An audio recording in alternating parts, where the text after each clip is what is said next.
अरे हाँ, young master झुओ, central area की सेना, लिंग युनतियान झुकते हुए जल्दी से बोला।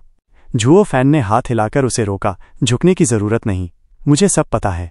सेंट्रल एरिया की सेना सिर्फ नॉर्दर्न लैंड पर नहीं बल्कि बाकी तीनों लैंड्स पर भी हमला कर रही है।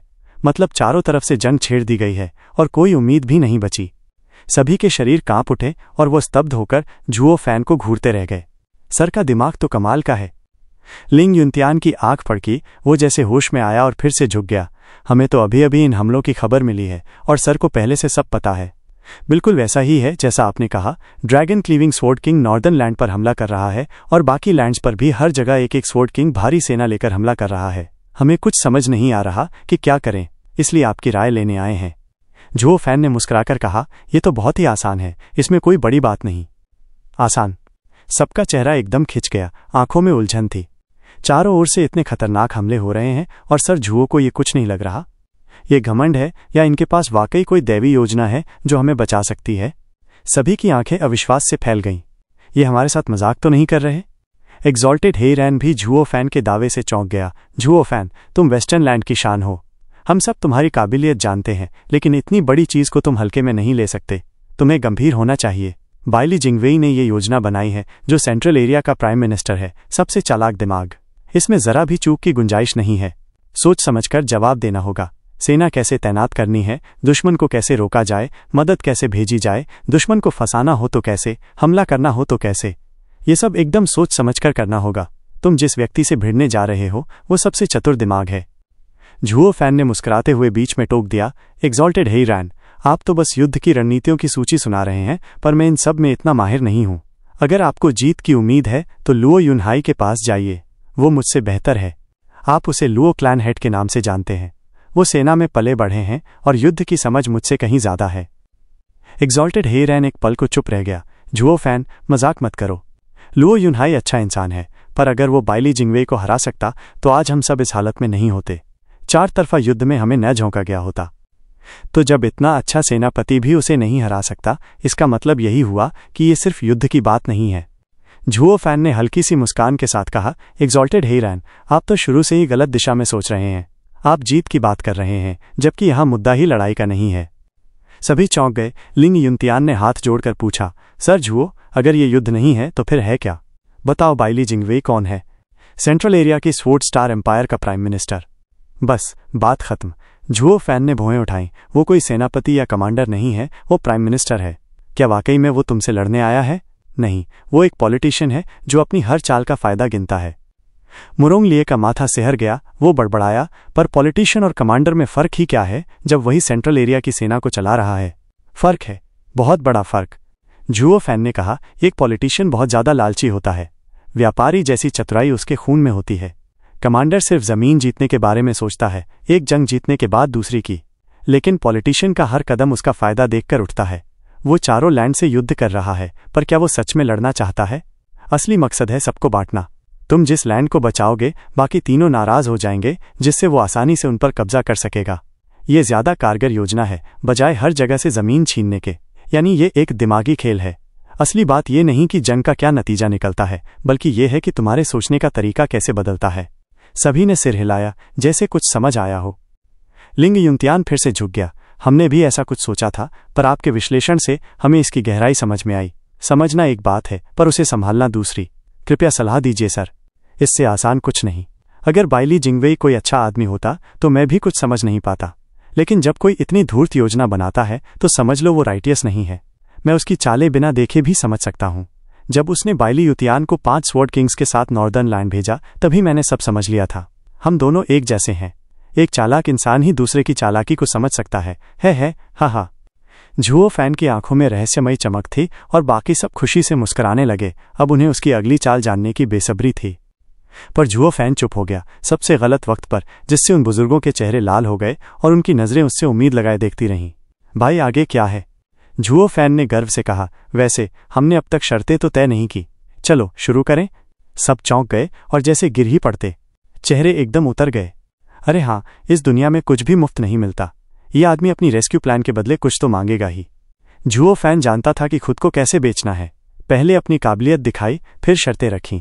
अगर पहले ही शर्त रखते तो शायद लोग उस पर भरोसा न करते।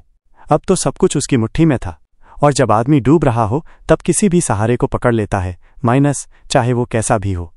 सर झुओ, आप जो भी शर्त रखें हम मानेंगे, बस हमें सेंट्रल एरिया के हमलों से बचा लीजिए, लिंग युनतियान गंभीरता से बोला। बस झुओ फैन को यही सुनना था। उसका चेहरा खिल उठा। सबसे पहले ये 5 मोर्चों की लड़ाई मेरी कमान में होगी, कोई दखल नहीं देगा। बिल्कुल, बाइली जिंगवेई से लड़ने का माद्दा सिर्फ आपके पास है, हम आपके आदेशों का पालन करेंगे। सबने जल्दी जल्दी सिर हिलाया। दूसरी बात, तुम सब अपने रास्ते की कसम खाओगे कि चिंगचैंग की सुरक्षा करोगे, चाहे कुछ भी हो जाए तुम सब उसे बचाओगे और उसका ख्याल रखोगे। ओह, वो सब थोड़ा अचकचाए तो झुओ फैन आगे बोला, युद्ध में कुछ भी हो सकता है। अगर मैं अचानक मर गया तो क्या तुम मेरी पत्नी की देखभाल नहीं करोगे? मैं इस दुनिया से चैन से नहीं जा सकूंगा अगर चिंगचैंग को लेकर दिल में डर रहा। अगर तुम कसम खाओ तो मैं निश्चिंत हो जाऊंगा। अरे हाँ, ये तो सही है। सभी ने बात समझी और अपनी अपनी कल्टीवेशन पथ की कसम खा ली। कल्टीवेटर जब ऐसे वचन देता है तो वो जीवन भर निभाना पड़ता है, वरना उसका विश्वास और मार्ग दोनों टूट जाते हैं, साथ ही स्वर्ग का क्रोध भी झेलना पड़ता है। कोई भी ऐसे वादे को हल्के में नहीं लेता, भले ही वो बस एक विधवा के लिए क्यों न हो। आखिर इससे बुरा क्या हो सकता है? सिर्फ एग्जॉल्टेड बाई मेई और एग्जॉल्टेड हे रैन का चेहरा थोड़ा शर्म से झुक गया। झुओ फैन साफ इशारा कर रहा था कि तुमने कुछ दिन पहले स्टेज पर ये लिन को तो बचा लिया, पर चू चिंगचैंग को मरने दिया। अब जो 5 सालों से उन्होंने चू चिंगचैंग के लिए जो किया था सब बेकार लगने लगा। मौका देखकर मदद करने की ज्यादा तारीफ होती है बजाय पहले से ध्यान देने के। एग्जॉल्टेड हे रेन ने लंबी सांस ली। झुओ फैन अब निश्चिंत था कि चिंगचैंग की चिंता नहीं करनी पड़ेगी जब वो समुंदर के बीच में होगा। अब झुओ फैन की आंखों में चमक थी। अगली बात शर्त तो नहीं है, पर बात तो है। एक अपराधी होकर मैं एल्डर्स की सेनाओं की कमान कैसे ले सकता हूं? ओह हाँ, हम पूरी तरह से समर्थन करते हैं ग्रैंड मार्शल झुओ को, जो चारों लैंड्स की रक्षा के लिए लड़ेंगे। सभी लैंड्स की सेक्ट्स और क्लैंस आपके अधीन होंगे, लिंग युनतियान ने झुककर कहा। बाकी सभी ने साथ दिया। सर को चारों लैंड्स का ग्रैंड मार्शल नियुक्त किया जाए ताकि वो दुश्मन से मुकाबला कर सकें। तो फिर देर किस बात की? इस ग्रैंड मार्शल को जल्दी से जेल से बाहर निकालो ताकि मैं बाइली जिंगवेई से लड़ सकूं। क्या तुम चाहते हो कि मैं सलाखों के पीछे से जंग लड़ूं? झुओ फैन ने भौहें उठाकर हंसते हुए कहा। पास में खड़ी किया और खिलखिला पड़ी। वो मर्चेंट गार्ड्स भी मुस्कुराते हुए झुक गए। सर झुओ सचमुच उम्र से बहुत आगे की समझ रखते हैं। उन्हें कोई डर नहीं था कि उनकी सच्चाई सामने आ जाएगी, क्योंकि सब कुछ पहले से उनकी मुट्ठी में था। वो तो जैसे कोई भगवान हो। सिस्टर शुए, तू निश्चिंत रहे।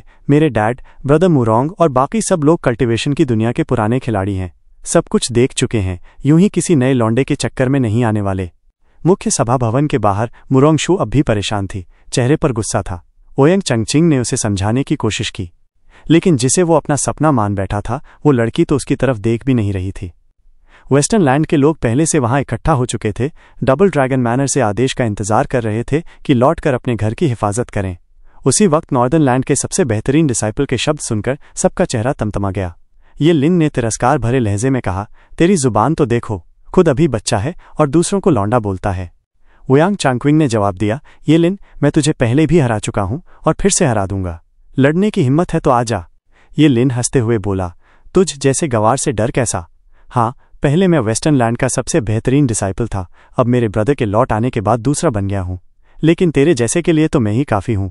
तो ठीक है, पहले तुझे सबक सिखाता हूं, फिर तेरे उस सजायाफ्ता एल्डर ब्रदर से निपटूंगा। पूरे चारों दिशाओं में सबसे बेहतरीन डिसाइपल बनना मेरा सपना है, किसी के लिए नहीं छोड़ूंगा। हुम्फ। क्रैक। ओयांग चांगक्विंग की उंगलियां चटकने लगीं। वो अपनी मुट्ठी बांधते हुए एक चालाक मुस्कान लिए ये लिन की तरफ बढ़ा। ये लिन ने सिर झटका, मुस्कुराते हुए बिना डरे आगे कदम बढ़ाया। दोनों अब लड़ने को तैयार थे। देखने वाले सबने सिर हिलाया, जबकि मोरोंग शू ने तो उन पर ध्यान भी नहीं दिया। वू किंग्क्यू ने हाथ उठाकर दोनों के बीच आकर मुस्कुराते हुए कहा, छोटे जूनियर ब्रदर, हम अब भी यहाँ मेहमान हैं, मेजबानों से लड़ाई नहीं कर सकते। और यंग मास्टर ओयांग, तुम तो अपनी सेक्ट का चेहरा हो, तुम भी मेहमानों से लड़ाई मत करो। अगर तुम दोनों लड़े तो हमारे एल्डर्स को तुम्हें सजा देनी पड़ेगी। वैसे भी हम अब विदा लेने वाले हैं, क्यों न अच्छे रिश्तों के साथ बिछड़े। दोनों ने मुंह फेर लिया और कुछ नहीं कहा। वू किंग्क्यू ने सिर हिलाया, बाकियों ने उसकी बात से सहमति जताई। ये लिन शायद वेस्टर्न लैंड में सबसे ताकतवर हो, लेकिन नेतृत्व तो वू किंग्क्यू के पास ही जाएगा। उसकी सोच और समझ सबसे ऊपर है। वो ही अकेला था जो चारों सेक्ट्स के बीच शांति बनाए रख सकता था। बाकी किसी डिसाइपल में इतनी सूझबूझ नहीं थी। हुम्फ, अब भले ही लड़ाई ना हो रही हो, लेकिन कुछ बातों को साफ करना जरूरी है। ओयांग चांगशिंग बड़बड़ाया, मैं कोई बेवकूफ़ नहीं हूं। मैं जानता हूं तुम सब झुओ फैन को आसमान पर चढ़ा रहे हो, लेकिन क्या ये सब इसलिए नहीं क्योंकि वो तुमसे ताकतवर है? हाँ, मैंने अपनी आंखों से देखा है, वो वाकई में हुनरमंद है। लेकिन उम्र के नाम पर कुछ दशक ही तो हुए हैं। क्या उसकी अकल मेरे डैड और बाकी बुजुर्गों की जिंदगी भर की समझ से बेहतर हो सकती है? मैंने तो बस उनकी जगह खुद को रखकर उसे लौंडा कहा, इसमें बुरा क्या है? वू किंग्क्यू ने सिर हिलाया। यंग मास्टर ओयांग, बात में दम है, लेकिन तुम भाई झुओ को समझ नहीं पाए। जब तक तुम उसकी चालों का खुद अनुभव नहीं करोगे तब तक उसकी असली ताकत का अंदाजा नहीं लगेगा। वरना सेक्ट लीडर लिंग और बाकी बुजुर्ग लोग क्यों किसी सजायाफ्ता से मदद मांगते? बड़ी मुसीबत हो तो कोई भी कुछ भी कर सकता है। ओयांग चंगचिंग ने आंखें घुमाई। ये लिन ने ताना मारा, तो वो तेरे पास क्यों नहीं आए? ओयांग चंगचिंग गुस्से से उसे घूरने लगा। इसी वक्त एल्डर्स वहां लौट आए, जेल से वापस। लेकिन इस बार उनके चेहरे पर चिंता नहीं बल्कि उम्मीद और संतोष की चमक थी। जुओ फैन अब छू किंगचेंग का हाथ थामे और क्यावर को गोद में लिए सबके बीच चल रहा था। एल्डर्स ऐसे झुक झुककर उसका सम्मान कर रहे थे जैसे वो कोई पूर्वज हो। डिसाइपल्स तो देखकर हैरान रह गए। ये क्या हो गया? एक सजायाफ्ता को हीरो बना दिया गया। बुजुर्ग लोग उसकी इतनी चापलूसी कर रहे हैं जैसे उन्हें अपनी इज्जत की भी फिक्र नहीं। ओयांग चंगचिंग वहीं अवाक खड़ा रह गया जब तक जुओ फैन का काफिला मेन हॉल में दाखिल नहीं हो गया। फिर वो दौड़कर ओयांग लिंगचन के पास गया। डैड, रुको, ये सब क्या हो रहा है? एक लौंडे के आगे इतनी इज्जत? क्या उसके पास वाकई में कोई गजब की योजना है? अभी नहीं, लेकिन जल्दी ही बताएगा। ओयांग लिंगचन ने उसके सिर पर हाथ फेरा और अंदर चला गया। ओयांग चंगचिंग का चेहरा ऐंठ गया। उसने बाकी चकित डिसाइपल्स की तरफ देखा। ये लौंडा वाकई में जबरदस्त है। इतने बुजुर्गों को भी बेवकूफ बना दिया। मेरे डैड जैसे कल्टीवेटर को भी पीछे लगा लिया। आखिर किया क्या है इसने? सबने सिर हिलाया। हाँ, मैंने तो पहले ही कहा था। भाई जुओ कभी कभी बुजुर्गों से भी ज्यादा चतुर निकलता है, वू किंगक्यू ने गर्व से कहा। ओयांग चंगचिंग अब भी अचंभे में था, यकीन नहीं कर पा रहा था। एक लौंडा आया और सब बुजुर्गों को बुद्धू बना गया। अब सबके चेहरे पर मुस्कान थी जैसे उन्हें कोई रक्षक मिल गया हो। वो कैसे कर पाया ये? ईश्वरीय। डैड ने मुझे कभी उस नज़र से क्यों नहीं देखा? ओयांग चंगचिंग ठगा रह गया और मुरोंग शू तो पूरी तरह हिल गई। उसका तो मानना था कि अगर ये बुजुर्ग जुओ फैन की बुरी योजना को मान भी लें तो दुनिया तबाही की कगार पर आ जाएगी उसकी निर्दयी चालों की वजह से। लेकिन अब तो हालत और भी खराब हो चुकी थी। ये सारे बुजुर्ग न सिर्फ उसकी योजना मान चुके थे बल्कि उसकी पूजा तक कर रहे थे। अब जो नुकसान होगा वो और भी बड़ा होगा। मुरोंग शू ने मुरोंग लाई को जाते देख हाथ पकड़ लिया। ब्रदर, ये सब क्या हो रहा है? क्या आप लोग उसे सिर्फ सलाह मांगने गए थे? फिर वो बाहर कैसे आ गया? अगर ये उसकी शर्त थी तो समझ आता, लेकिन आप सब ऐसे क्यों? सीवर, तू वहां नहीं थी इसलिए नहीं जानती। हमने उसे बहुत ही कम आंका था। मुरोंग लिए ने गहरी सांस ली। मुरोंग शू बोली, ब्रदर, इसका मतलब क्या है? उसकी सोच बहुत गहरी है। उसकी योजनाएं इतनी शानदार और अमानवीय हैं कि मेरी तो पक्की राय है कि वही अकेला है जो बैली जिंगवेई का मुकाबला कर सकता है। मुरोंग लिए के चेहरे पर खुशी थी। हमने अभी उसे बैली जिंगवेई की हरकतों के बारे में बताया भी नहीं था और उसने पहले से सब भांप लिया था। जो बात हम अभी समझे हैं वो पहले से जानता था। ये अगर डिवाइन नहीं तो और क्या है? इसलिए हमने आपस में बात की कि इस संकट को टालने के लिए उसे चारों दिशाओं का ग्रैंड मार्शल बना दिया जाए, जिससे वो सब पर आदेश दे सके, हम सब पर भी। सबके मुंह से एक साथ हैरानी की आवाज निकली, फुसफुसाहट होने लगी। चारों दिशाओं का ग्रैंड मार्शल मतलब पूरे चारों हिस्सों का शासक, और वो किसी को भी तैनात कर सकता है। हाँ, इतना ही सीधा है। लेकिन जंग के समय हमें कोई ऐसा चाहिए जो इस संकट को सुलझा सके। लोगों के चेहरों की हालत देखकर मुरोंग लिए ने हाथ उठाया। यही है हमारी स्थिति। अब मुझे अंदर जाकर और बातें करनी है। पहली बार है जब शंगवांग क्लानहेड का चुनाव बिल्कुल सही निकला। हाँ। मुरोंग लाई में हॉल में चला गया। बाकी सब लोग बस स्तब्ध खड़े रहे, उस धमाकेदार खबर को पचाने की कोशिश करते हुए।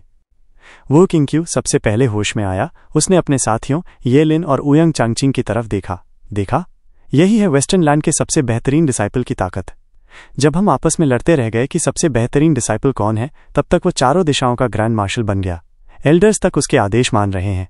यह है हमारे और उसके बीच का फर्क। हम उसकी बराबरी में हैं, लेकिन अब तो उसकी धूल भी नहीं छू पा रहे। सबने सिर हिलाया, फिर धीरे धीरे नीचे गिरा दिया। जितना बड़ा फासला उस राक्षस से बनता गया, उतना ही गहरा दर्द उन्हें महसूस हुआ। और सबसे घमंडी इंसान ओयांग चंगचिंग तो बाकी सबसे ज्यादा जल गया। नहीं, उस डेविल का कोई भी चाल अगर चलाया गया तो बस तबाही ही आएगी। वो अगर युद्ध की कमान संभालेगा तो कोई भी जिंदा नहीं बचेगा जिसने सब कुछ समेटना था। मुरोंग शू गुस्से में तमतमाते हुए मेन हॉल में घुस पड़ी, अपनी सोच में एकदम पक्की। बाकी सब लोग तो अभी तक उसी झटके में थे और उसे रोक भी नहीं पाए। पहली बार ओयांग चंगचिंग का घमंड इस कदर टूट चुका था कि वो अपनी पसंद की लड़की की तरफ देखने तक लायक नहीं बचा था। उसने वू किंगक्यू से धीरे से कहा, मैंने कभी नहीं देखा उन पुराने बुजुर्गों को किसी के आगे झुकते हुए। तुम्हारा वो बेस्ट डिसाइपल तो कमाल की चीज़ है। तुम जो उसके साथ इतने दिन से हो, उसकी आदतों का असर तुम पर भी हो रहा है क्या?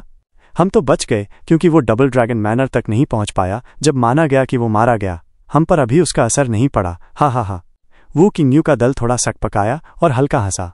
ओयंग चंगचिंग ने सिर हिलाया। क्या किस्मत है हमारी, वरना अगर मैं होता और मुझे हर समय ऐसे किसी के साथ तुलना करनी पड़ती तो गुस्से में स्ट्रोक आ जाता।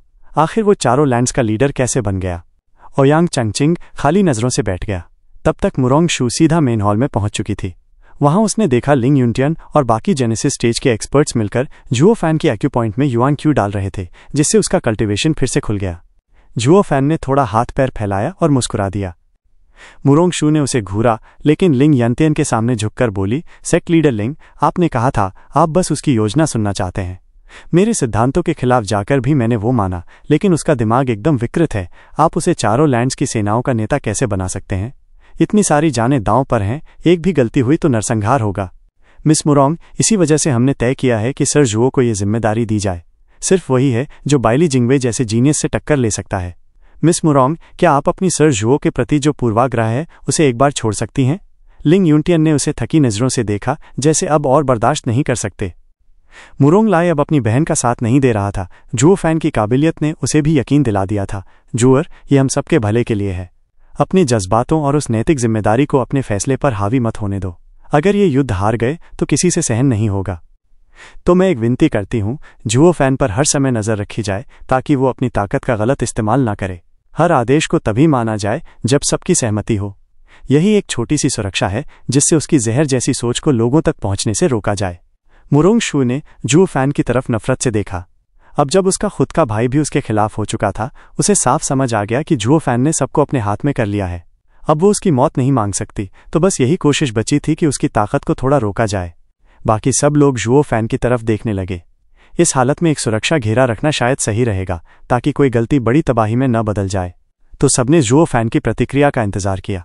जुओ फैन ने बेमन से कहा, तुम सब भूल गए क्या? मैंने पहली ही शर्त जेल में रखी थी, पूरी आज़ादी। अब अगर तुम मुझे बांधना चाहते हो, ठीक है, मैं ही छोड़ देता हूं सब कुछ।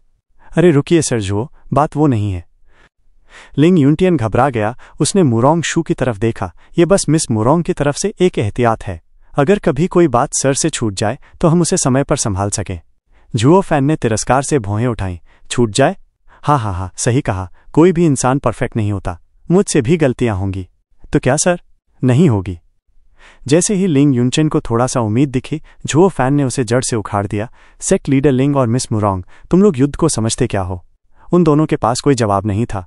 आखिर वो सिर्फ कल्टीवेटर थे, युद्ध के बारे में ज्यादा कुछ नहीं जानते थे। क्या ये बस संसाधनों और जमीन के लिए लड़ाई नहीं होती और क्या? जुओ फैन की आंखों में एक ठंडी चमक थी। युद्ध एक खेल है। मुरोंग शू भड़क उठी। तुम लोगों की पीड़ा और मैदान की तबाही को खेल समझते हो? ये बकवास है। तुम युद्ध जीतोगे कैसे अगर तुम्हें इसकी गंभीरता ही नहीं समझ? सेक्ट लीडर लिंग, मैं अब भी मानती हूं कि ये सही इंसान नहीं। मिस मुरोंग, आप ही हैं जो युद्ध को कम आंक रही हैं। जुओ फैन ने उसकी बात काटते हुए कहा, युद्ध सिर्फ एक खेल है। लोग, संसाधन, जमीन, ये सब खिलाड़ी के मोहरे होते हैं। जीत उसी की होती है जो कम से कम मोहरे देकर दुश्मन के ज्यादा मोहरे हड़प ले। जीवन और इंसानियत की कोई जगह नहीं होती इस खेल में। एक कमांडर अगर इन चीजों का बोझ उठाए तो वो कभी नहीं जीत सकता, और जब वो हारता है तो लाशों के ढेर लग जाते हैं। मुरोंग शू की होंठ कांपने लगी, पर कोई जवाब नहीं सूझा। जुओ फैन की नजरें बर्फ जैसी सख्त थीं। कौन से युद्ध में हानि नहीं होती? अपने लोगों की जान देकर दुश्मन को मिटाना माइनस यही असली युद्ध है। मिस मुरोंग हमेशा दुख और पीड़ा की बात करती है, तो क्या तुम वाकई मानती हो कि सिर्फ दयालुता से युद्ध जीता जा सकता है? अगर तुम्हें कमांड सौंपा गया तो वो सबसे गलत फैसला होगा, और तुम्हें सहायक बनाना भी कमांडर के हाथ बांधना होगा। जीत के लिए मैं चाहे बहुत सारी जानें कुर्बान करूं, लेकिन तुम्हारी दया मेरे आदेशों को रोक देगी और इससे और ज्यादा खून बहेगा। बताओ, तुम लोगों को बचाना चाहती हो या युद्ध जीतना? मेरा तो मानना है कि युद्ध जीतना मतलब लोगों को बचाना। हा। मुरोंग शू की आंखों में फिर से हिम्मत की चमक आई, लेकिन लिंग यूनटियन ने वो कहा जो सबके दिल में था। पर सब जानते थे कि युद्ध जीतना और लोगों को बचाना, ये दो चीजें अक्सर जुड़ी नहीं होती। सेंट्रल एरिया की सेना नॉर्दर्न लैंड पर चढ़ाई कर रही थी, फिर भी वहां के लोग शायद बच जाएं। ये सब बातें बस खुद को सही ठहराने के लिए होती हैं। असल में सबको सिर्फ युद्ध जीतना था, लोगों को बचाना नहीं। मुरोंग शू का नजरिया शुरू से ही सबसे अलग था। चूंकि हमने वादा किया है सर जुओ को सारी जिम्मेदारी देने का और वो मानने को तैयार नहीं, तो हमें आपका प्रस्ताव खारिज करना पड़ेगा। रुको। जुओ फैन ने हाथ उठाया, मुरोंग शू और लिंग यूनचेन की तरफ देखा। सेक्ट लीडर लिंग, मैं ये सब ताकत अपने लिए नहीं मांग रहा, बल्कि हालात की मांग है। सब जानते हैं कि बाइली जिंगवे दूसरे पक्ष को लीड कर रहा है और उसे कोई नहीं रोक रहा। मुझे भी वैसी ही छूट चाहिए। ये अहंकार नहीं है, बल्कि ये कि अगर कुछ बातें छूट भी जाएं तो तुम लोग उन्हें पहचान भी नहीं पाओगे और उल्टे मेरी राह में आकर मुझे ही रोक दोगे। सब तन गए और एक सूखी हंसी दी। सर जुओ, आप क्या कह रहे हैं? हा, माफ करना, यह सुनना मुश्किल है, पर सच्चाई यही है।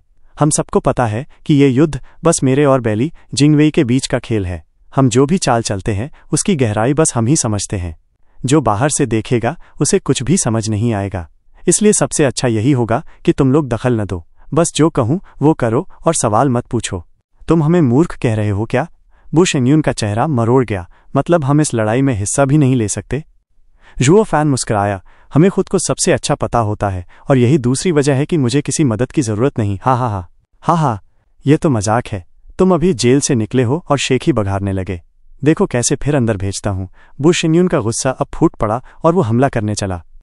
लिंग यिनतियन बीच में कूद पड़ा। सेक्ट लीडर बू, आप सी ब्राइट सेक्ट में हैं, क्या एक मेहमान के नाते थोड़ी शालीनता नहीं दिखा सकते? सर जुओ चाहे तो सिर्फ मेहमान ही होते, तब भी आपको कोई हक नहीं होता उनके साथ ऐसा करने का। बू शिंगयून के होंठ फड़के उसने दांत भींचते हुए जुओ फैन को घूरा। सर जुओ माफ कीजिए, सेक्ट लीडर बू थोड़े जल्दबाज हैं, ध्यान मत दीजिए। उसने लंबी सांस ली और जुओ फैन के आगे झुक गया। जुओ फैन ने बू शिंगयून की ओर देखकर हंसी में कहा, कोई बात नहीं, मैंने काफी कुत्तों को भौंकते देखा है। मेरे पास सबकी तरफ ध्यान देने का समय नहीं है। हा, तू क्या समझता है खुद को? बू शिंगयून की आंखें लाल हो गई थीं, लेकिन लिंग यूनतियान की तीखी नजर ने उसे पीछे हटने पर मजबूर कर दिया। फिर लिंग यूनतियान जुओ फान की ओर मुड़े और झुककर बोले, सर जुओ, कृपया आप अपने आदेश देने से पहले मुझे वर्तमान हालात समझाने दीजिए। हा, फ्रंट लाइन मजबूत है, पूरब और पश्चिम की सेनाएं। यह जरूरी नहीं। जुओ फान ने हाथ उठाया, आंखों में चमक थी। सेक्ट लीडर लिंग, मैंने पहले ही कहा था कि बैली जिंगवे एक पॉलिटिशियन है, उसका ध्यान फ्रंटलाइन पर नहीं है, तो हमें भी उस ओर ध्यान देने की जरूरत नहीं। फ्रंटलाइन को नजरअंदाज कर दें? मुरोंग जुई चौंक गई। उसने कभी ऐसा तर्क नहीं सुना था। उसने जुओ फान की बात पर आपत्ति जताई। तुम ग्रैंड मार्शल होकर दूसरों की सलाह ठुकराते हो, बैटल ग्राउंड को नजरअंदाज करते हो, तो फिर लड़ाई कैसे करोगे? सेना कैसे चलाओगे? मुझे युद्ध की विद्या भले ना आते हो, लेकिन मैंने कई बड़े सेनापतियों और उनकी सेनाओं को देखा है। कोई भी ऐसे अंधाधुंध आदेश नहीं देता। खुद को क्या समझते हो, कोई देवता? तो देखो और पहचानो मेरी डिविनिटी। हा। जुओ फान ने कंधे उचका दिए और आराम से कुर्सी पर टेक लगाकर बोला, नॉर्दर्न लैंड को छोड़कर बाकी सभी लैंड की सेनाओं को पीछे हटा दो। सरहद छोड़ दो और सब अपनी अपनी राजधानी या मुख्य गढ़ में लौट जाएं। जैसे वेस्टर्न लैंड में डबल ड्रैगन मैनर है, वैसे बाकी लैंड का भी कोई मुख्य अड्डा होगा। उनके पास 3 दिन है वहां पहुंचने के लिए। सभी की आंखें फटी की फटी रह गईं। लिंग यूनतियान का हाथ जो नक्शे की ओर इशारा कर रहा था, डर के मारे कांपने लगा। सर जुओ, फिर से कहिए, सभी लैंड को पीछे हटना है? ऐसा करने से दुश्मन को हमारे घरों तक पहुंचने से कोई नहीं रोकेगा और फिर उन्हें वापस धकेलना मुश्किल होगा। ये तो सीधा हमारी जमीन दुश्मन को सौंपने जैसा है। सर जुओ, कृपया सोचिए, तुम मुझ पर भरोसा नहीं करते? जुओ फान ने सबकी आंखों में झांकते हुए तंज कसा, तो फिर खुद ही लड़ लो, मुझे मत घसीटो इसमें। नहीं सर जुओ, हम तो बस ये समझ नहीं पा रहे कि आप इस आदेश से हासिल क्या करना चाहते हैं। लिंग यूनतियान ने देखा कि बाकी लोग भी मायूस चेहरे लिए खामोश खड़े हैं। जुओ फान हंसा, मैंने पहले ही कहा था ना, जब मैं कोई चाल चलता हूं तो उसके पीछे का सच तुम समझ नहीं पाते। ये बहस करने की जरूरत नहीं। मेरा आदेश तुरंत आगे भेजो। जरा सी भी देर हुई तो हार और बर्बादी निश्चित है और उसकी जिम्मेदारी तुम्हारी होगी। जुओ फान ने आंखें घुमाईं और ऊबकर एक पैर को दूसरे पर चढ़ा लिया और फिर एक हल्की धुन गुनगुनाने लगा। युद्ध और बाकी सब उसके लिए जैसे कोई चिंता की बात ही नहीं थी, लेकिन बाकी सबके लिए हालात गंभीर थे। उनके दिलों में घबराहट और बेचैनी थी। जुओ फान की दूरदर्शिता और समझ पर शक नहीं किया जा सकता। हेवन सीलिंग स्वॉर्ड चुराना, शांगवान क्लैन को सोरिंग स्वॉर्ड लौटाना और बैली जिंगवेई से टक्कर लेना, सब कुछ उसकी काबिलियत का सबूत था। लेकिन अब जो हुआ वो तो जैसे बिना सिर पैर का आदेश था, जैसे आत्महत्या करने जैसा, और उम्मीद ये थी कि सब उसे चुपचाप मान लें।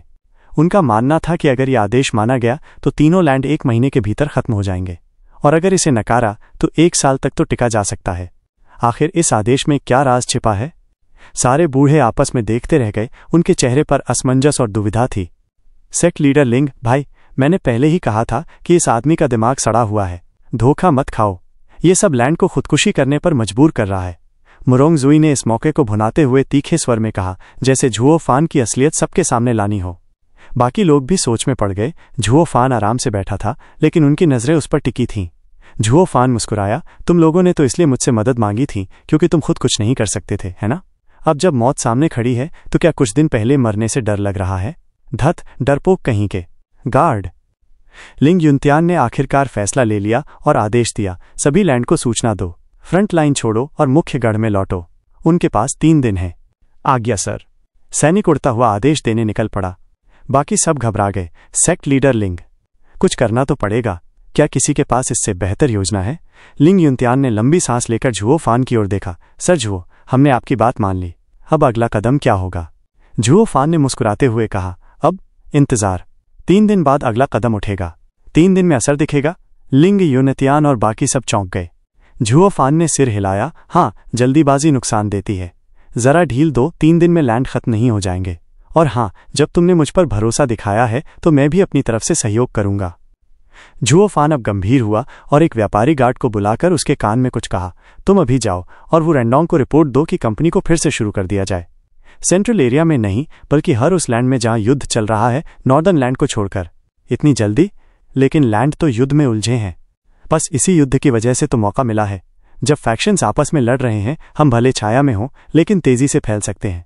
एक बार ये कोहराम थमा तो मौका हाथ से निकल जाएगा। झुओ फान की आंखों में चमक थी। सेंट्रल एरिया पर खास ध्यान देना, तेज और कठोर वार करना। मैं चाहता हूं कि बेली जिंगवेई की सबसे बड़ी डरावनी कल्पना सच्चाई बन जाए और वो कुछ न कर पाए। हा हा हा।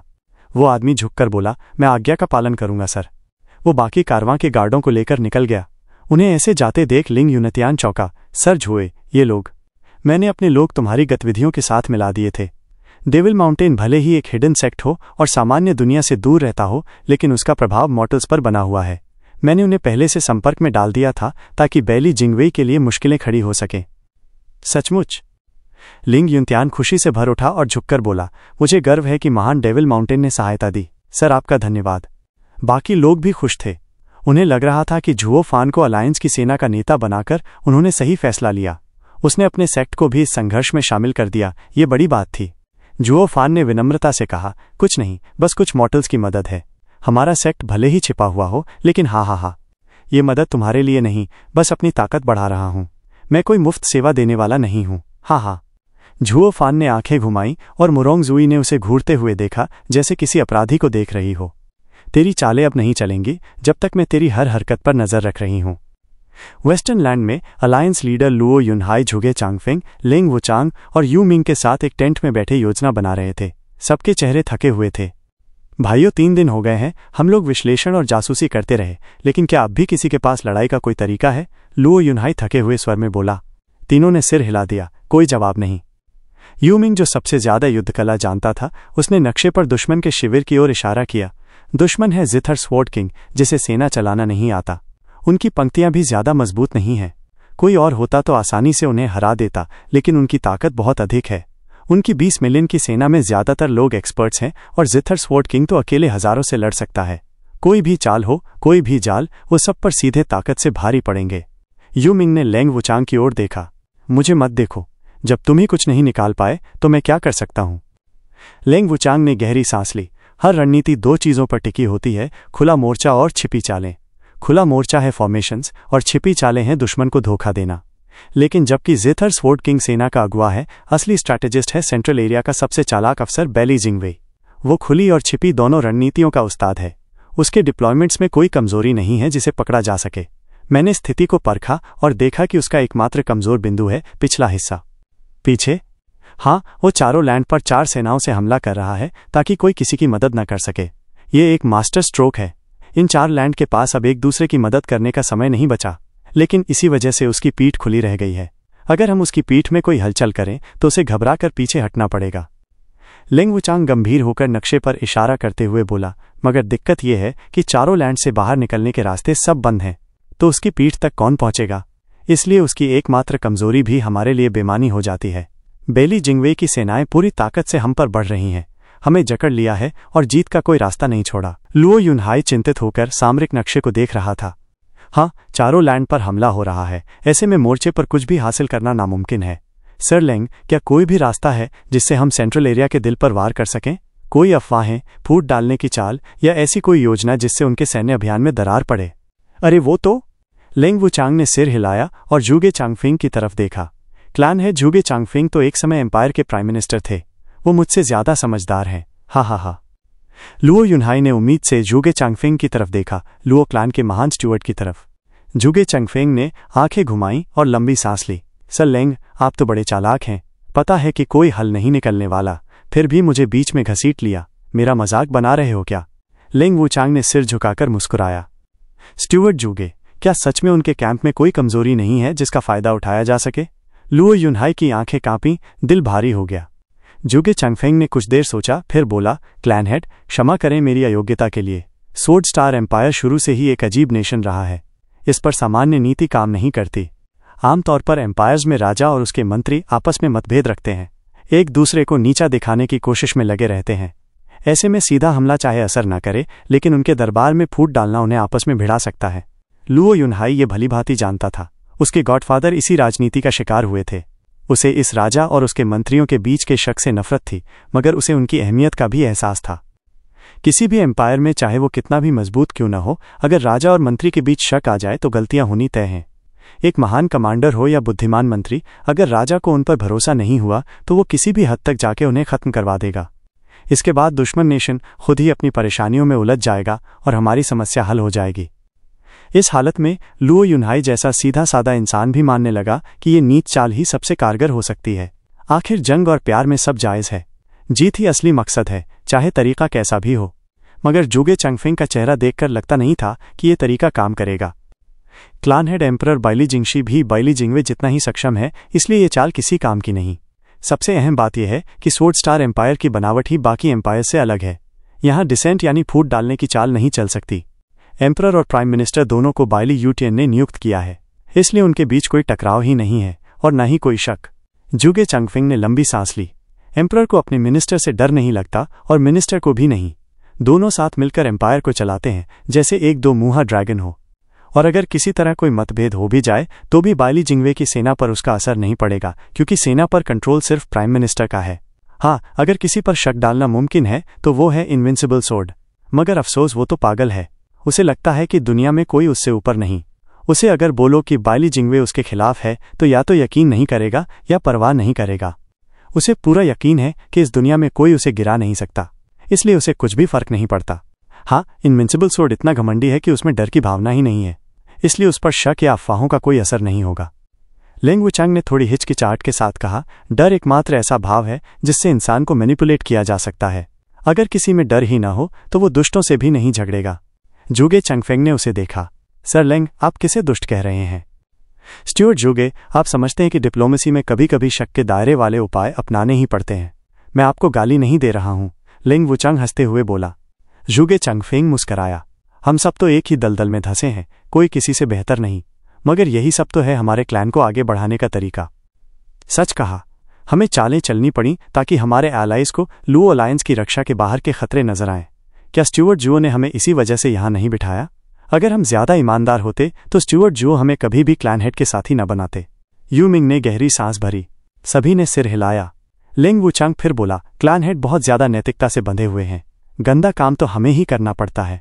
अब हम तीनों का दुश्मन एक ही है, फिर भी क्लैन हेड की मदद नहीं कर पा रहे। सोच रहा हूं स्टुअर्ट जुओ इस हालत में क्या करते। चारों उदास हो गए। लुओ युनाई अब भी अपने दोस्त की कमी महसूस कर रहा था। ब्रदर जुओ, क्वानरोंग से युद्ध में तुमने जो किया उसके लिए धन्यवाद। तुमने तियान्यू के लोगों को बहुत बड़ी मुसीबत से बचा लिया। अब पूरा वेस्टर्न लैंड संकट में है। तुम कहाँ हो? मैं क्या करूं?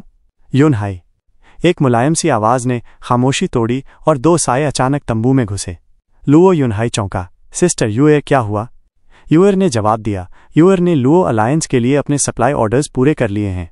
अब हम तुमसे मिलने आए हैं। लुओ युनचांग मुस्कुराई। युनहाई, तुम कुछ दुबले लग रहे हो, थोड़ा अपना ख्याल रखा करो। लुओ युनहाई हंसा। मैं ठीक हूं। तीनों पुरुषों ने लड़कियों को झुककर नमस्कार किया। Greetings young miss madam. कोई औपचारिकता नहीं। तुम लोग युनहाई की इतनी मदद कर रहे हो जिससे उसके कंधों से कुछ बोझ तो हल्का हुआ। मैं इसके लिए आभारी हूं, लुओ युनचांग ने विनम्रता से कहा। तीनों ने फिर से झुककर कहा, यंग मिस बहुत उदार हैं। हस्बैंड, हमें सिस्टर ले ने बताया कि दुश्मन का कैंप कुछ हलचल कर रहा है। वो जल्द ही हमला करेंगे। क्या कोई योजना है तुम्हारे पास? यूर ने लुओ युनहाई के पास जाकर चिंता से पूछा। लुओ युनहाई और बाकी तीनों ने सिर हिला दिया। यूर कुछ पल शांत रही, फिर मुस्कुराई। हस्बैंड, चिंता मत करो। सिस्टर श्वांगर अपने एंसेस्ट्रल घर गई हैं, वहां जाकर उन्होंने पूर्वजों की आत्माओं से समाधान की प्रार्थना की है। कह रही थीं कि शायद हेवन हमारी मदद कर दे। होली मेडन ने पहले ही इस संकट को देख लिया है और उन्होंने कहा कि इसे पार कर पाना नामुमकिन है, तियानियों के पिछले युद्ध जितना ही मुश्किल। अब हम बस पूरी कोशिश कर सकते हैं और हेवन की इच्छा के अनुसार चलना होगा। अगर नसीब में नाश लिखा है तो वो होकर रहेगा। लुओ युनहाई ने कड़वी हंसी के साथ सिर हिलाया। यूर ने उसे ढाढ़स बंधाया। हस्बैंड, सिस्टर श्वांगर ने कहा था कि पूर्वजों की डिविनेशन यूर की तुलना में कहीं ज्यादा सटीक होती है। शायद इस बार भी हमारे पक्ष में कुछ हो जाए। निराश मत हो, पिछली बार टियानियों का संकट भी तो टला था। वो तो ब्रदर जुओ की मदद से हुआ था। होली मेडन ने कहा था कि वो हेवन की इच्छा के बाहर हैं और उसे बदल सकते हैं। हम जैसे आम इंसान हेवन से कैसे लड़ सकते हैं? बाकी सभी का मन भी टूटने लगा। जूगे चांगफेंग और बाकी ये मानने को तैयार नहीं थे कि उन्हें बस भाग्य पर ही भरोसा करना होगा, मगर अब हालात उनके हाथ में नहीं थे। बस फेट ही आखिरी सहारा बचा था। जो भी हो, श्वांगर की रीडिंग का इंतजार करते हैं। अगर हेवन भी ना माने तो भी हम पूरी ताकत से उसका सामना करेंगे, लुओ युनचांग ने संकल्प से कहा। बाकी सभी ने सिर हिलाया। वुश! यूं श्वांग भागते हुए तंबू में दाखिल हुई। सांसें फूल रही थीं, पर उसकी आंखों में उम्मीद की चमक थी। उम्मीद की एक किरण दिखाई दी है। फेट्स बदल रहे हैं, यूं श्वांग ने हाफते हुए कहा। मैंने अपने एंसेस्ट्रल स्पिरिट की मदद से आसमान में पढ़ा। पहले तो बस बर्बादी ही दिख रही थी, मगर फिर फेट बदल गया। एक ऐसी शक्ति जो इस दुनिया की किसी और चीज से अलग है, वो किस्मत को बदल रही है। हमें इस युद्ध में उम्मीद मिली है। लुओ युनहाई ने कांपती आवाज में पूछा। होली मेडन, इसका मतलब क्या है? ये बिल्कुल वैसा ही है जैसे तियानियों का पिछला युद्ध। कोई ऐसा व्यक्ति जो फेट के बाहर से आकर किस्मत से लड़ रहा है। सेंट्रल एरिया की जीत की जो निश्चितता थी, अब वो भी टूट सकती है। लुओ युनहाई चौंक पड़ा। क्या फिर कोई ब्रदर जुओ जैसा व्यक्ति इस युद्ध में आया है? मगर होली मेडन, आपने तो कहा था कि फेट के बाहर कोई और नहीं है। फिर ये दूसरा व्यक्ति अचानक कैसे आ गया? मुझे भी ठीक से नहीं मालूम। शायद अनचेन लोगों का कोई तूफान आ गया हो, यू शुआंग ने चिंतित होकर कहा। मगर दुनिया इतनी बड़ी है, संभव है कि एक दूसरा भी प्रकट हो गया हो। लुओ युनहाई ने संदेह से आंखें सिकोड़ लीं। हम सब हेवन और अर्थ के बीच पैदा हुए हैं। फिर ऐसा इत्तेफाक कैसे कि ठीक उसी समय एक और फेट से बाहर का व्यक्ति आ गया जब सबसे ज्यादा जरूरत है? लोगों, मुझे लग रहा है जैसे ये व्यक्ति कोई जान पहचान वाला है। जैसे लुओ युनहाई की बात अधूरी रह गई। उसे खुद भी अपनी सोच पर शक था। अगर गलत साबित हुआ तो दिल टूट जाएगा। मगर उसकी आंखों में आंसू चमकने लगे, दिल जोरों से धड़कने लगा। ब्रदर जुओ, क्या तुम लौट आए हो? मार्शल लुओ, हुक्म आ गया है। एक एल्डर तेजी से कमांडिंग टेंट में घुसा और जोर से बोला। उसकी आवाज सुनकर अंदर बैठे लोग उम्मीद, जिज्ञासा और तनाव से भरकर उसकी ओर देखने लगे। एल्डर थोड़ा हिचका। अरे क्या हुआ सबको? लुओ युनहाई हल्के से मुस्कुराया। कमांडर तुओबा, ऐसा कौन सा जरूरी हुक्म है जो आपको खुद दौड़कर यहां आना पड़ा? हाँ तुओबा टाइशान, जब तुम्हें लुओ अलायंस में बुलाया गया था तब तो बहुत शर्तें रखी थी तुमने। सिर्फ हमारे क्लान हेड की दरियादिली और बड़ों के लिए उनके सम्मान के कारण तुम्हारी सारी बातें मान ली गईं। अगर मेरी चलती तो हुम्फ। लेंग वुचांग ताना मारते हुए बोला। तो अब बताओ क्या बात है जो तुम्हें खुद हुक्म देने आना पड़ा? तब तो तुम बराबरी पर अड़े थे क्लान हेड के साथ। वो 7 घराने जो लुओ अलायंस में पहले शामिल हुए थे, उन्हें भी इतना मान नहीं मिला था। और तुम तो हार चुका एक क्वानरोंग कमांडर, सर लेंग। लुओ युनहाई ने उसे घूर कर चुप कराया और तुओबा टाइशान की ओर हाथ जोड़कर बोला। माफ कीजिए कमांडर, स्टीवर्ड लेंग की बातों से आपको ठेस पहुंची हो तो मैं आपसे क्षमा मांगता हूं। नहीं मार्शल, लुओ, माफी मुझे मांगनी चाहिए। तुओबा टाइशान ने गहरी सांस ली। सर लेंग सही कह रहे हैं। जब मैं लुओ अलायंस में आया था तो बहुत घमंडी था, अपने अनुभव और उम्र पर घमंड था, क्योंकि मैं हार चुका था और सोचा था कि सब मुझे तिरस्कार से देखेंगे। लेकिन मार्शल लुओ, आपने जो आदर और बड़प्पन दिखाया, मैं शर्मिंदा हूं। क्वानरोंग के शाही परिवार के कई रहस्य मुझे पता थे और मुझे तो मर जाना चाहिए था, पर लुओ अलायंस ने मेरी रक्षा की, मुझे अपनाया। मार्शल लुओ, आपने मेरी जान बचाई, इसके लिए मैं कृतज्ञ हूं। तुओबा टाइशान ने गहरा झुककर सलाम किया और लुओ युनहाई ने आगे बढ़कर उन्हें उठाया। कमांडर तुओबा, आप तो मेरे गॉडफादर जैसे एक विजयी युद्ध के देवता हैं। आपके जैसा योद्धा हमारे साथ है, ये तो हमारे लुओ अलायंस का सौभाग्य है। मैं कभी नहीं देख सकता कि कोई ऐसा वीर कमांडर झूठे इल्जामों में फंस जाए। कमांडर, ये सब बातें मन पे मत लेना। तुओबा टाइशान लुओ युनहाई के इस सम्मान से भावुक हो गया और उसका हाथ थाम लिया। लुओ क्लान की न्यायप्रियता बेमिसाल है। कमांडर, आप तो ज्यादा ही तारीफ कर रहे हैं। लुओ युनहाई मुस्कुराया और उसका हाथ कसकर पकड़ा। पास खड़ी लुओ युनचांग और यूएर संतुष्टि से मुस्कुरा रही थी। सिर्फ लेंग वुचांग ही शांत बैठा रहा। झुगे चांगफेंग से धीरे से बोला, बुजुर्ग, अगर इस बूढ़े कमांडर को पता चलता कि क्वानरोंग एम्पेरर को उसके खिलाफ भड़काने में तुम्हारा हाथ था, तब भी वो इतना खुश होता। झुगे चांगफेंग ने उसे तीखी नज़र से देखा। क्लान हेड तक ये बातें मत पहुंचने देना, ये सब अंधेरे काम है, बस हम तक ही रहने दो। उस बूढ़े को जब क्लान हेड ने बुलाया था तब बहुत अकड़ दिखा रहा था, पर अब देखो, अगर क्लान हेड उसे नरम दिल से स्वीकार ना करता और हमें सेना में उसकी ज़रूरत ना होती तो क्या मैं इतना वक्त खराब करता?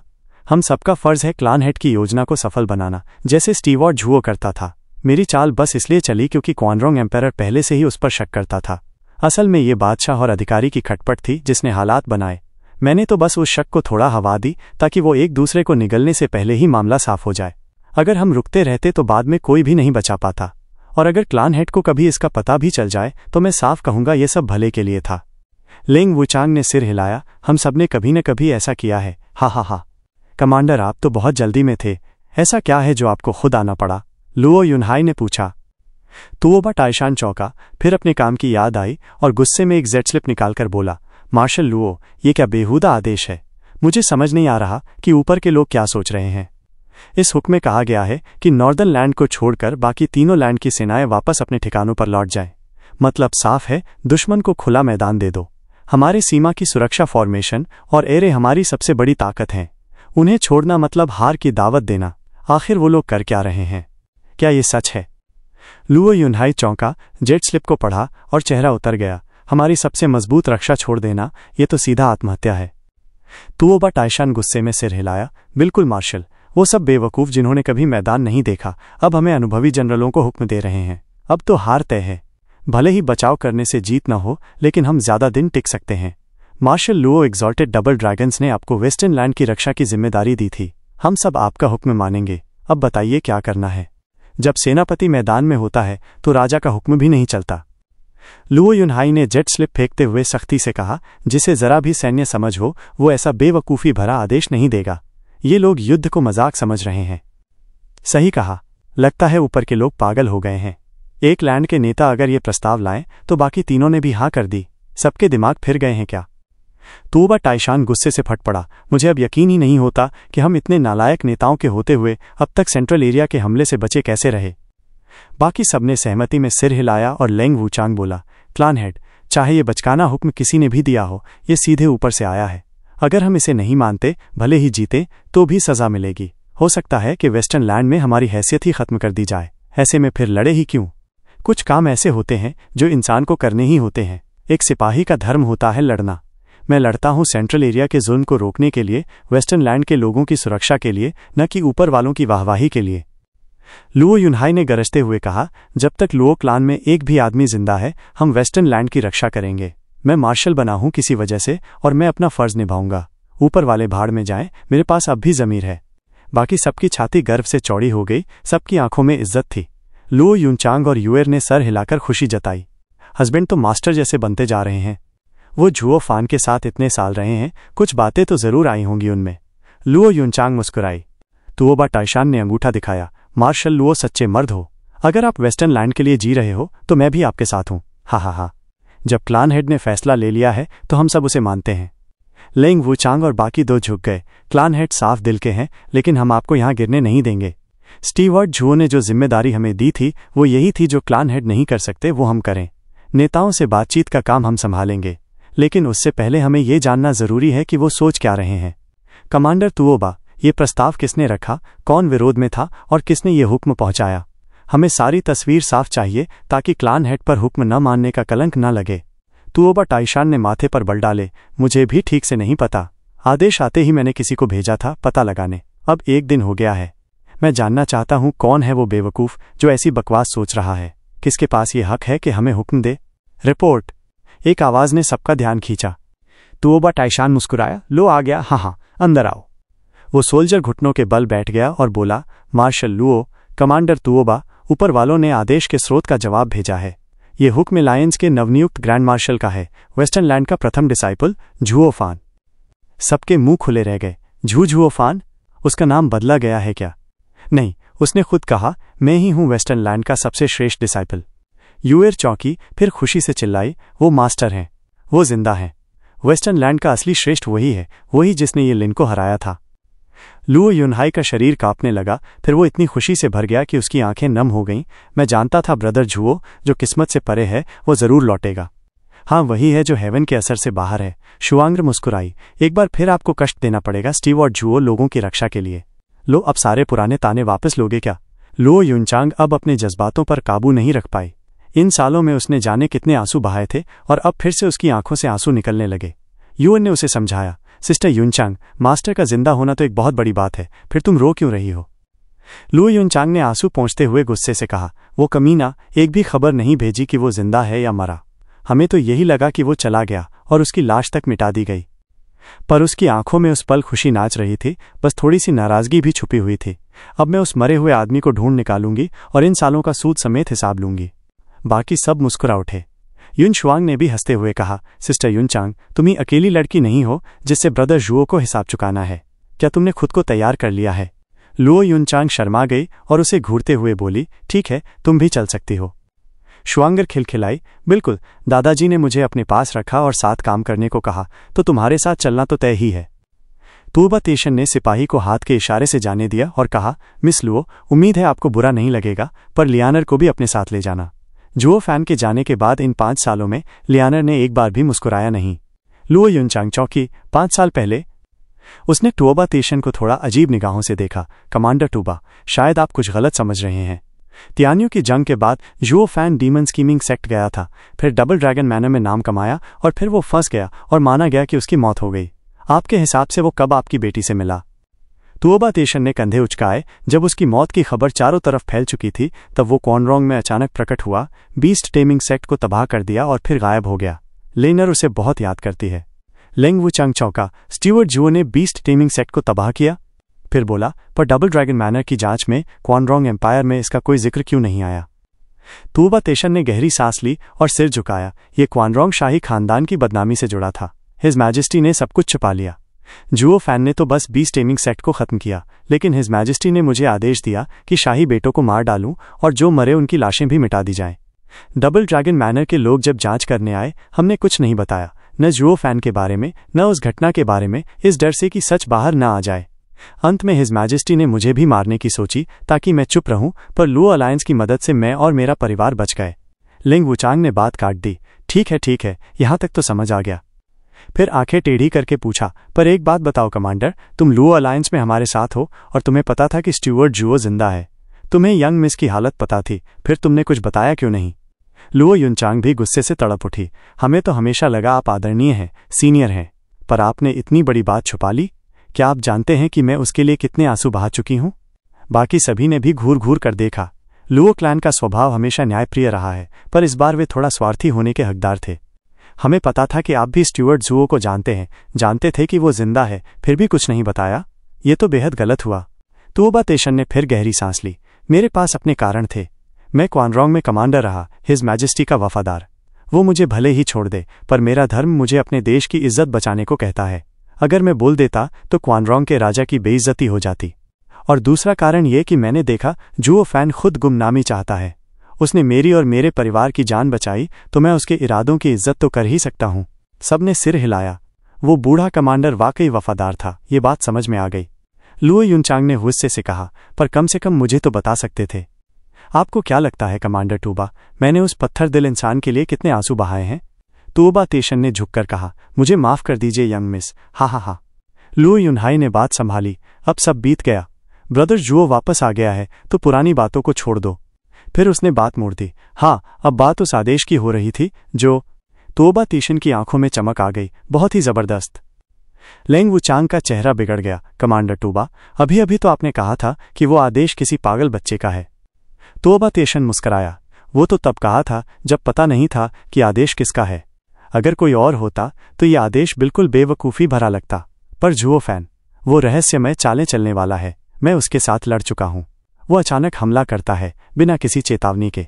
उसके प्लान अजीब होते हैं पर असरदार। इसलिए मुझे पूरा भरोसा है कि ये आदेश भी वैसा ही है। जुगे चंगफिंग ने मुस्कुराकर पूछा, कमांडर, आपने ऐसा क्या देखा जो इसे जबरदस्त कह रहे हो? तुओबा तेशन ने सीधा जवाब दिया, बस यही कि मैं इसमें कुछ खास नहीं देख पा रहा हूं। अगर कोई आम आदमी समझ जाए कि प्लान क्या है तो दुश्मन भी समझ जाएगा, फिर फायदा क्या? और जुओ फैन के प्लान इतने आसान नहीं होते। ये वही आदमी है जो सेना में नहीं रहकर भी सेनापतियों से आगे निकल गया। फिर उसने चारों ओर देखा। लू अलायंस के सभी ज्ञानी जन, क्या आप में से किसी को कुछ समझ आया? तीनों ने सिर हिलाया। स्टुअर्ट जुओ का तरीका तो किसी किताब में लिखा नहीं। अगर हमें समझ आता तो पहले ही उससे हार न मानते। हा हा हा। तुओबा तेशन ने फिर लुओ युनहाई की ओर देखा और मुस्कराया। युनहाई की आंखें चमकीं और उसने जोर से कहा, सभी वेस्टर्न लैंड्स की सेनाओं को आदेश दो, तुरंत डबल ड्रैगन मैनर के लिए रवाना हो जाएं। जी सर। बाहर से पहरेदारों की आवाज आई और सब अपनी अपनी जगह दौड़ गए। सेंट्रल एरिया और नॉर्दर्न लैंड्स की सीमा पर सेंट्रल एरिया की सेना के कमांड टेंट में प्राइम मिनिस्टर बाइली जिंगवे अपनी कुर्सी पर बैठा था और उसके पास ड्रैगन क्लीविंग स्वॉर्ड किंग मौजूद था।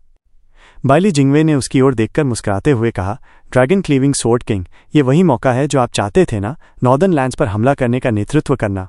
डैंकिंग शेन मुस्कुराता रहा। आपका क्या मतलब?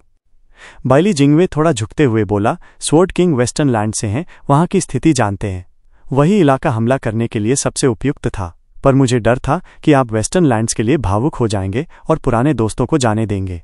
इसके उलट देखिए स्वॉर्ड किंग फेयुन को, जैसे ही उसे ईस्टर्न लैंड्स की खबर मिली तुरंत हमला करने दौड़ पड़ा। उसे शांगवान क्लान से सख्त नफरत है और खुद उन्हें खत्म कर अपनी खोई हुई गरिमा वापस पाना चाहता है। हा हा हा। डैंकिंग शेन ने हंसते हुए जवाब दिया, प्राइम मिनिस्टर बाइली की दूरदर्शिता से तो हम डर ही गए। पर प्राइम मिनिस्टर, हम तो नॉर्दर्न लैंड्स में इतने दिन से इंतजार कर रहे हैं। शायद आप सही समय का इंतजार कर रहे हैं हमला करने के लिए, है ना? बाइली जिंगवे ने सिर हिलाया। बिल्कुल सही। पेट्रियार्क पहले ही नॉर्दर्न लैंड्स में गहराई तक जा चुके हैं। मैं बस उसी के साथ मिलकर एक साथ प्रहार करने का इंतजार कर रहा हूं। हा हा हा। रिपोर्ट। बाहर से आवाज आई।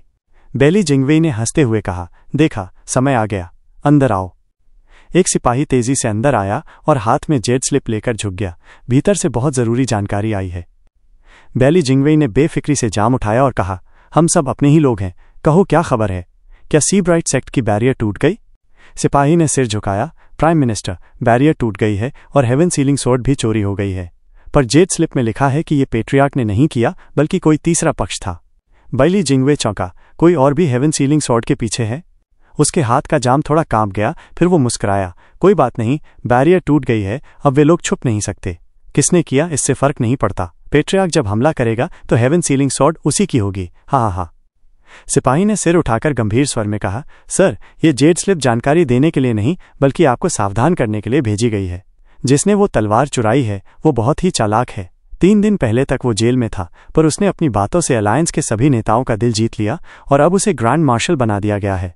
लिखने वाले ने कहा है कि ये व्यक्ति प्राइम मिनिस्टर के अब तक के सबसे खतरनाक ओपोनेंट में से एक हो सकता है। उसने आपसे बेहद सावधानी बरतने को कहा है। बाइली जिंगवे ने व्यंग्य से हंसते हुए कहा, मेरा सबसे बड़ा ओपोनेंट? मैं तो बरसों से हर जगह निडर घूम रहा हूं, अब किसी जासूस की बातों पर सावधान हो जाऊं? हा हा हा। कितना हास्यास्पद है। चलो बताओ, किसके बारे में लिखा है? सिपाही ने गहरी सांस ली और कहा, उसने लिखा है कि वो वेस्टर्न लैंड्स का सबसे शानदार डिसाइपल है जुओ फैन, और वो सेंट्रल एरिया में सर से गु यिफान के नाम से लड़ चुका है। जुओ फान? जी यिफान? बाइली जिंगवे की आंखें चमकी। उसने झट से एक जेड स्लिप निकाली और फिर एक पागलपन भरी मुस्कान के साथ बोला, मैंने वेस्टर्न लैंड्स में गु यिफान की जांच करवाई थी और वहां से एक अद्भुत प्रतिभा जुओ फैन के बारे में पता चला। उसी वक्त मुझे समझ आ गया था कि दोनों एक ही इंसान हैं। हा हा हा। बढ़िया। वाकई में बेहतरीन ओपोनेंट है। फिर से आमना सामना होगा, लेकिन इस बार देखेंगे कि इन चारों लैंड्स में पूरा वर्चस्व किसका होगा। पुराने दुश्मन। बूढ़े हाथ कांप रहे थे, लेकिन शुरुआती हैरानी के बाद डैंकिंग शेन के होठों पर एक हल्की मुस्कान उभरी। दुश्मन का कमांडर गु यिफान है? हाँ, या फिर यूं कहें कि जुओ फैन है। हा हा हा। कुर्सी से टेक लगाते हुए बाइली जिंगवे ने लंबी सांस ली और उसकी आंखों में चमक आ गई। डैंकिंग शेन ने गहरी सांस ली। यकीन करना मुश्किल है कि वो अब भी जिंदा है और अब हमारा दुश्मन बन चुका है। और प्राइम मिनिस्टर, आपको देखकर तो लग रहा है जैसे आप खुश हैं ये जानकर कि जिसे आप पहले मारना चाहते थे वो आज जिंदा है और चारों लैंड की सेना का कमांडर भी बन चुका है। हाँ, तब मैं उसे इसलिए खत्म करना चाहता था क्योंकि वो खतरा था, लेकिन जब युद्ध सच में खत्म हुआ तो मुझे एक खालीपन सा महसूस हुआ, एक अफसोस। ऐसा अद्भुत प्रतिद्वंद्वी सिर्फ एक बार मिलता है और मैं उससे सही मायनों में लड़ भी नहीं पाया। ये वाकई दुखद था। फिर पता चला कि वो बच गया और मन में जलन जरूर थी, लेकिन सबसे गहरी भावना थी खुशी की। अब देखो कितनी जल्दी हम फिर आमने सामने हैं और इस बार असली लड़ाई होगी। स्वॉर्ड स्टार एम्पायर और चारों लैंड की ताकत तकरीबन बराबर है, तो अब फैसला सिर्फ हमारे दिमागी खेल से होगा। हा हा हा। डैंकिंग शेन मुस्कुराया। मगर प्राइम मिनिस्टर की तैनाती से साफ है कि आपकी बढ़त है। सिर्फ 2 चालों में आप हमला करने की स्थिति में आ चुके हैं और उसे अभी कई कदम भरने होंगे ताकि वो आपकी बराबरी कर सके। ये युद्ध शुरू होने से पहले ही हारता हुआ नजर आ रहा है। उसके पास वक्त बहुत कम है हालात पलटने के लिए। बैली जिंगवे मुस्कुराया। दुनिया कभी भी न्यायपूर्ण नहीं रही। अभी मेरे पास बढ़त है, मगर हमारे पास जो संसाधन है वो लगभग बराबर हैं। अब सब उस पर निर्भर करता है कि वो अपनी बुद्धि से इस खतरे को पार करता है या नहीं। हा। ड्रैगन क्लीविंग स्वॉर्ड किंग, तुम्हें क्या लगता है इस बार कौन जीतेगा? प्राइम मिनिस्टर, ये क्या सवाल हुआ? क्या मैं खुद उत्तरलैंड के खिलाफ सेना की कमान नहीं संभाल रहा? क्या मैं जीतना नहीं चाहता? बैली जिंगवेई ने उसे देर तक देखा और फिर जोर से हंसा। उसकी आंखों में अजीब चमक थी। ड्रैगन क्लीविंग स्वॉर्ड किंग, मैं बस तुम्हारी राय जानना चाहता हूं। पिछली बार वो हमारे सामने से बहुत चालाकी से निकल गया था। ये हार मैं कभी नहीं भूल सकता। मैं बस एक कदम दूर था उसे खत्म करने से, फिर भी वो निकल गया। कैसे? बैली जिंगवे डांकिंग शेन को देखकर मुस्कुराया और डांकिंग शेन को अंदर से ठंडक सी महसूस हुई। बैली जिंगवे ने कुछ कहा नहीं, लेकिन संदेह की चिंगारी उठी कि शायद डांकिंग शेन का हाथ था झुओ फैन के बच निकलने में। डांकिंग शेन की आंखें संकरी हुई। वो सोच में डूब गया, जबकि बैली जिंगवे उसी रहस्यमयी मुस्कान के साथ उसे घूरता रहा। रिपोर्ट। अचानक की चिल्लाहट से माहौल टूट गया। एक सिपाही दौड़ता हुआ आया और घुटनों पर बैठ गया। उसने 3 जेट स्लिप्स थामे थे। Prime minister sword king, 3 land की बैटलफील्ड से संदेश आए हैं। ईस्टर्न, वेस्टर्न और सदर्न की सेनाएं पीछे हट रही हैं। वे प्राइम मिनिस्टर के आदेश का इंतजार कर रही हैं। बैली जिंगवेई ने अब भी डांकिंग शेन से नजरें नहीं हटाईं। मुस्कुराते हुए कहा, तीनों लैंड एक साथ हिलीं। इसका मतलब है कि उस लड़के ने अब अपनी चाल चल दी है। ड्रैगन क्लीविंग स्वॉर्ड किंग, तुम क्या सोचते हो इसके बारे में? सीमा छोड़ना मतलब है कि उन्होंने अपनी रक्षा की स्थिति खुद ही छोड़ दी। अब हम सीधे जाके उनकी जमीन पर कब्जा कर सकते हैं, वो भी एक ही बार में। डांकिंग शेन ने खुद को एक प्याला भरा और कहा, ऐसा आत्मघाती फैसला किसी भी समझदार आदमी के लिए असंभव है। जब बॉर्डर गिर जाएं तो वहां के सेक्ट्स और क्लान्स बिल्कुल अकेले पड़ जाते हैं। उनके पीछे कोई नहीं बचता जो उन्हें टिकाए रख सके। एक आम इंसान भी ऐसा बेवकूफ़ी भरा आदेश नहीं देगा, फिर वो तो जुओ फैन है, एक ट्विस्टेड दिमाग वाला। मेरे हिसाब से ये कोई चाल है। बैली जिंगवेई ने सिर हिलाया। हाँ, ड्रैगन क्लीविंग स्वॉर्ड किंग बिल्कुल सही कह रहे हैं। उसकी चालाकी को देखते हुए वो कभी भी ऐसा रैश फैसला नहीं लेगा। जरूर उसके पीछे कोई योजना होगी, या फिर बैली जिंगवेई की आंखों में एक और संभावना चमकी। या फिर ऐसा दिखावा कर रहा है कि उसके पास कोई योजना है। इसका क्या मतलब? जंग में असलियत और भ्रम को मिलाना भी एक स्ट्रेटेजी होती है। बैली जिंगवेई ने समझाया, तीनों लैंड की सेना हमारे सामने टिक नहीं सकती और 1 साल में खत्म हो ही जाती। मगर उसने ये उलट फेर किया ताकि हमारी मनोदशा डगमगाए, हम असमंजस में पड़ जाएं और एहतियातन पीछे हट जाएं। इससे उन्हें तैयारी का वक्त मिल जाएगा। ये शायद खाली किले वाली ट्रिक हो। डांकिंग शेन ने सिर हिलाया। अगर हम सीधे अंदर घुसे और ये सच में खाली किले वाली चाल हुई तो पता चल ही जाएगा। मगर अगर इसमें कोई और चाल छिपी हो तो हम उल्टा फंस सकते हैं और भारी नुकसान उठाना पड़ेगा। इसीलिए हम उसकी अगली चाल का इंतजार करेंगे। अगली चाल? बैली जिंगवेई ने आत्मविश्वास के साथ मुस्कुराया। वो मुझसे खेल खेलना चाहता है तो उसे मुझे लुभाना भी पड़ेगा। सिर्फ एक खाली किले जैसी चाल से वो मेरा ध्यान नहीं भटका सकता। अगर इसके पीछे कुछ और है तो अगली चाल जरूर आएगी। जैसे ही वो अगली चाल चलेगा मुझे उसके असली इरादे समझ आ जाएंगे। अगर इसमें कोई एम्बुश होगा तो वो जरूर कोई बहाना ढूंढेगा जिससे मैं उस जाल में फंस जाऊं। रिपोर्ट। फिर एक आवाज गूंजी और एक गार्ड अंदर आया। चेहरा घबराया हुआ था। प्राइम मिनिस्टर, योर मैजेस्टी ने संदेश भेजा है कि सेंट्रल एरिया के हर क्षेत्र में विद्रोह हो गया है। सिटी लॉर्ड्स और सिपाहियों को संभालना मुश्किल हो गया है। वो जल्दी मदद की मांग कर रहे हैं। सेंट्रल एरिया में विद्रोह? डांकिंग शेन चौंक गया। कैसे? हमने तो हर जगह पहले ही सब कुछ सुरक्षित किया था, फिर कौन इतनी हिम्मत कर सकता है? और हालत इतनी बुरी कैसे हो गई कि सिटी लॉर्ड्स भी काबू नहीं कर पा रहे? बैली जिंगवे कुछ देर सोचता रहा और फिर मुस्कुरा दिया। अब समझ में आया, ये उसका मनोवैज्ञानिक खेल है। ड्रैगन क्लीविंग स्वॉर्ड किंग, तुम्हें कुछ नजर नहीं आ रहा? उसकी जोड़ी हुई चालें। बैली जिंगवेई ने एक आत्मविश्वासी मुस्कान के साथ कहा, अब मैं समझ गया कि उसने खाली किले वाली चाल क्यों चली। पहले उसने हमें असमंजस में डाल दिया ताकि हम सोच में पड़ जाएं। फिर उसके जासूसों ने सेंट्रल एरिया में अराजकता फैला दी ताकि हमें मजबूरन पीछे हटना पड़े। इससे तीनों लैंड को कम नुकसान होगा और वो पलटकर हमें बीच में ही घेर सकते हैं। जब हमारी मनोबल टूट जाएगी तो वो हमें आसानी से मात दे देगा। डांकिंग शेन ने सिर हिलाया। बात तो सही लगती है। प्राइम मिनिस्टर की बुद्धि सच में अद्वितीय है। फिर हिज मैजेस्टी का अनुरोध। योर मैजेस्टी को कह दो कि वो थोड़ा और इंतजार करें। 1 महीने में मैं तीनों लैंड पर कब्जा करके वहां के हालात भी काबू में कर लूंगा। सिपाही ने सिर झुकाया और संदेश लेकर निकल पड़ा। डांकिंग शेन ने कहा, पर अगर हम बाद में उस अराजकता को सुलझाएंगे तो ड्रैगन क्लीविंग स्वॉर्ड किंग कुछ मामूली जासूस कितना नुकसान कर लेंगे, सेंट्रल एरिया को गिरा देंगे। हा हा हा, बेली जिंगवेई ने एकदम बेपरवाही से कहा। ये सब जुओ फैन की चाल है जिससे वो हमारी फोर्सेस को बांटना चाहता है, मगर मैं उसके जाल में नहीं फंसने वाला। और हाँ, उस खाली किले वाली चाल का जवाब मैं ऐसा दूंगा कि उसे पछताना पड़ेगा। तीनों स्वॉर्ड किंग्स को बोलो कि सीधे मार्च करें। मुझे 1 महीने के अंदर हर लैंड का बेस चाहिए। यस सर, बाहर से सिपाही ने जवाब दिया और चला गया। बाइली जिंगवे की आंखों में जीत की चमक थी और डांकिंग शेन अब भी चुप था, सोच में डूबा। सी ब्राइट सेक्ट के मुख्य हॉल में जुओ फैन ऊंचे आसन पर बैठे थे, चेहरा उबासी से भरा। उनके चारों तरफ वही बुजुर्ग लोग थे जो बेचैन और घबराए हुए थे। रिपोर्ट। एक शिष्य दौड़ता हुआ आया और झुककर सलाम किया। बाकी सबने तुरंत पूछा, क्या खबर है? फ्रंट से खबर आई है, सेंट्रल एरिया में स्वॉर्ड स्टार एम्पायर के भीतर विद्रोह हो गया है और सम्राट खुद बाइली जिंगवे से मदद मांग रहा है। सबके चेहरे एकदम खिल उठे और उन्होंने जुओ फैन की ओर देखा। कमाल कर दिया सर जुओ। डेविल माउंटेन ने तो कमाल कर दिया, सेंट्रल एरिया के दिल में ही उथल पुथल मचा दी। अब तो बेली जिंगवे को मजबूरन वापस जाना ही पड़ेगा। हा हा हा। लेकिन शिष्य ने दर्द भरे चेहरे से कहा, स्काउट्स की खबर है कि बेली जिंगवे ने सम्राट की बात सुनी ही नहीं। उल्टा उसने बाकी तीनों स्वॉर्ड किंग्स को आदेश दिया है कि वे चारों लैंड में आगे बढ़ें। अब बॉर्डर गिर चुके हैं और सेनाएं सीधे लैंड के बेसिस की ओर बढ़ रही हैं। उनके सामने कोई रुकावट नहीं बची। सब कांप उठे। एक पल पहले जो खुशी की लहर थी वो एकदम निराशा में बदल गई। गाइज, इसी के साथ आज का एपिसोड यहीं पर खत्म होता है, तो मिलते हैं अगले एपिसोड में।